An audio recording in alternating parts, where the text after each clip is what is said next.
कहते हैं ना।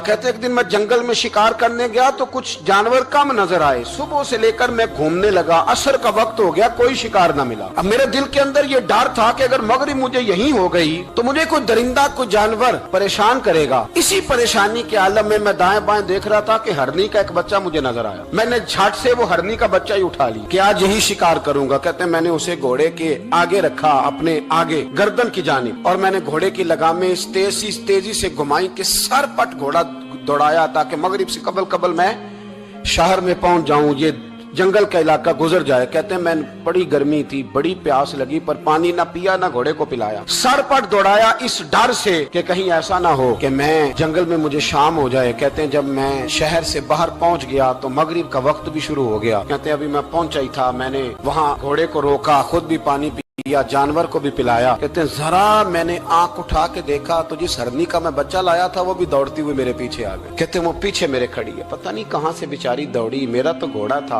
और मैंने तो सांस भी नहीं लिया। 1.5 घंटा 2 घंटे मैं भगाता लाया इस जल्दी में के बाहर आना है। कहते हैं पलट के देखा तो उसकी सांस फूली हुई हरनी और ललचाई नजरों से मुझे देख रही है। दिल के एक कोने से आवाज आई कि आज तो 2 शिकार हो गए। बच्चा तो पकड़ा ही, इसकी माँ को भी काबू करता हूँ ताकि डबल शिकार हाथ आएगा। कहते हैं फिर अंदर से मेरा दर्द बोला, अंदर से मेरा रहम बोला। एक माँ अपना बच्चा लेने आई और इस तरह तो उसे तकलीफ नहीं दी जा सकती कि उसे ब्लैकमेल करके माँ को भी रख लिया जाए। कहते हैं जब मैंने उस हरनी की तरफ देखा तो उसकी नजरों में सवाल था, उसकी नजरों के अंदर सवाल था, कुछ मांग रही थी। कहते मैंने उस बच्चे की पुश्त पर हाथ फेरा, फिर मैंने बच्चा छोड़ दिया। कहते उसने पहले बच्चे को बाजुओं में लिया, फिर अपनी जुबान से अपना बच्चा चाटने लगी। कहते हैं फिर वो जब जंगल की तरफ जाने लगी तो एक दफा उसने मेरी तरफ देखा, दूसरी दफा उसने आसमान की तरफ देखा। जिंदगी में मुझे इतना सुकून कभी नहीं आया था जितना आज आया। कहते मैं घर गया, इशा की नमाज पढ़ी, बावुजू मैं बिस्तर पे लेट गया।